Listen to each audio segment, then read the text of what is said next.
The night Ava Monroe met Alexander Reed wasn't supposed to happen. It was supposed to be just another small failure, another apology text sent from the sidewalk outside an expensive restaurant she couldn't afford, wearing her best thrifted dress and clutching the small hand of her 3-year-old son, Noah. The babysitter had canceled 20 minutes before, claiming a migraine. Her backup friend had her own shift at the diner. And Ava, who had worked 10 hours straight at the call center, was already late for what might have been her first real date in years. She typed out a message to the man waiting inside. Alexander Reed, 41, venture capitalist, tall, successful, charming through every line of his messages.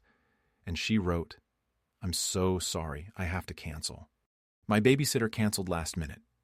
Before she could hit send, her phone rang. "Ava? It's Alex. Where are you?" His voice was low, calm, not annoyed like she expected. "Outside," she said softly, glancing down at Noah, who was tracing shapes on the fogged restaurant window.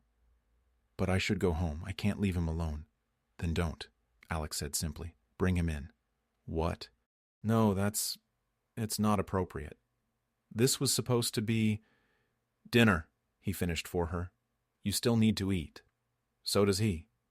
Come in, Ava. It's fine." She hesitated. The phone pressed to her ear, the warm light spilling from the restaurant door just a few feet away. Then Noah tugged her sleeve and whispered, "Mommy, I'm hungry." That was it. She took a deep breath, wiped the drizzle off her dress, and pushed open the heavy glass door. The maitre d' glanced at her skeptically until Alexander stood from his table. He looked every bit the man his profile promised.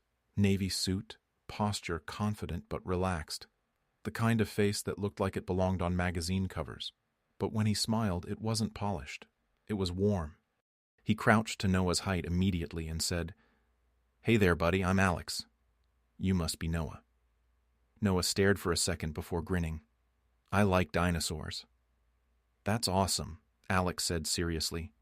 "You know, I used to have a toy T-Rex that roared so loud it scared my dog."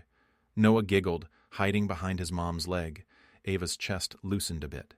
Alex stood and extended his hand. "And you must be the famous Ava Monroe."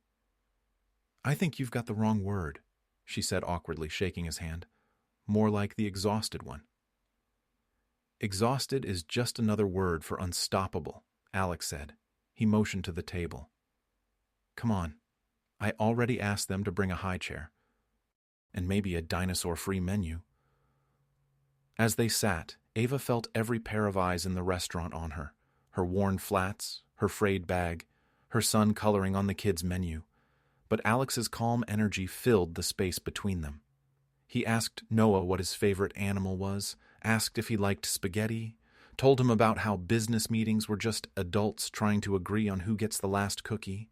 Noah laughed until sauce smeared his chin. Ava found herself smiling without realizing it.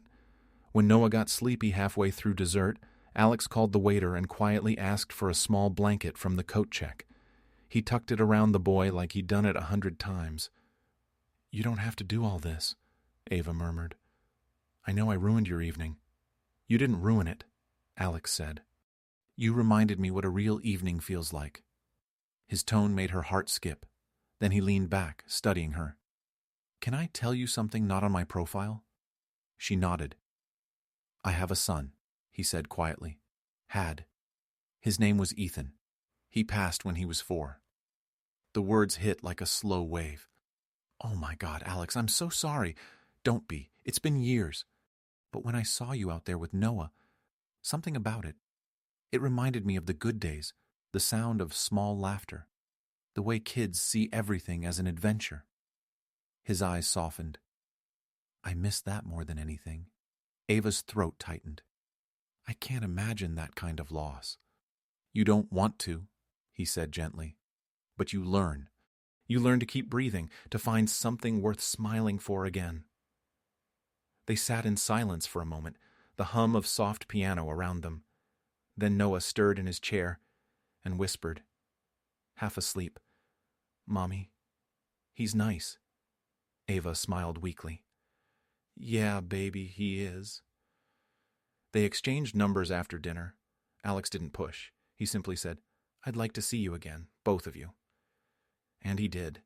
Over the next few weeks, he showed up in small, consistent ways. He'd drop by with coffee for her before her shift, or bring Noah a small puzzle book. They met at the park, where Alex taught Noah how to fly a kite and Ava how to laugh again.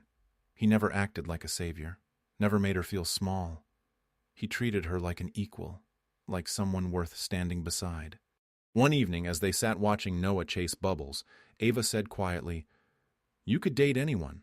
Why me?" Alex looked at her and smiled. "Because you're real. Because you care about someone more than yourself. And because when you walked into that restaurant, soaked from the rain and still determined to keep your word, I saw the strongest person in the room." "Strong doesn't pay bills," she said bitterly. "No, but it raises good kids," he said simply. He reached over and brushed her knuckles with his thumb, careful like he was touching something fragile.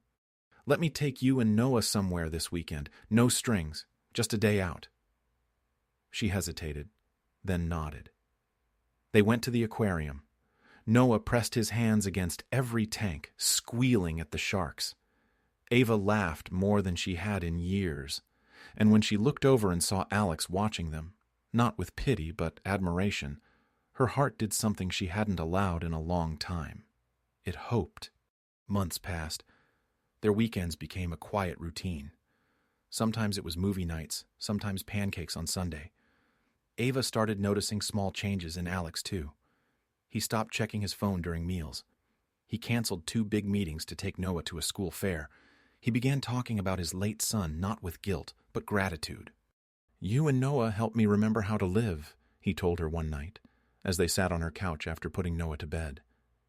"You think I helped you," she said softly, "but you helped me believe I'm not alone." They kissed then, tentative and trembling. 2 people who'd both lost something but somehow found each other in the ruins.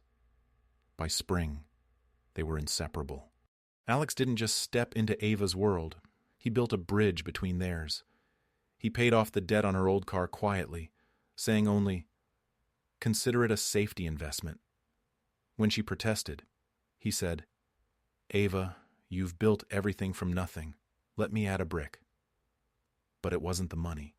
It was the way he showed up for parent-teacher meetings, the way he let Noah paint his face at a carnival, the way he told Ava that she deserved rest, too. Then, one rainy evening, Alex showed up at her apartment door holding a small wrapped box. "What's this?" Ava asked. "A late birthday gift." Inside was a silver key on a chain. "What's it for?" she asked. "Our new place," he said. "I bought the house near the lake, 3 bedrooms, big yard, enough space for dinosaurs." Ava froze. "Alex, I can't." "You can," he said softly, "because it's not charity. It's home. For all of us." Tears welled in her eyes as Noah came running, shouting, "We're getting a house." Alex laughed, lifting him into his arms. "Yeah, buddy. A house with a backyard big enough for all your toys." That night, after Noah fell asleep, Ava whispered, "Why me? Why us?" Alex looked at her, his expression steady. "Because the night you walked into that restaurant, you brought life back into mine. You reminded me that love isn't about grand gestures, it's about showing up. Every single day." A year later, they stood in that same restaurant, this time dressed in wedding clothes, surrounded by family and friends. Noah, now 4, was the ring bearer, wearing a tiny suit with a dinosaur pin. As Ava walked down the aisle toward Alex, she remembered that rainy night, the canceled babysitter, the text she never sent. She thought about all the times she almost gave up on believing she could have more than survival. And now, here she was, walking toward a man who'd chosen not just her, but her whole world. During his vows, Alex said, "You once told me you were scared that being a mother made you too much for someone to love. But it's exactly what made me fall for you. Because you loved fiercely. Because you never stopped trying. Because you walked into a fancy restaurant with your little boy and showed me what bravery really looks like." When he slipped the ring onto her finger, she whispered, "Thank you for seeing us." He replied, "Thank you for letting me." Later that night, as Noah danced with Alex under the string lights, Ava stood watching them, tears shining in her eyes. She realized something profound, that sometimes life doesn't give second chances in perfect packages.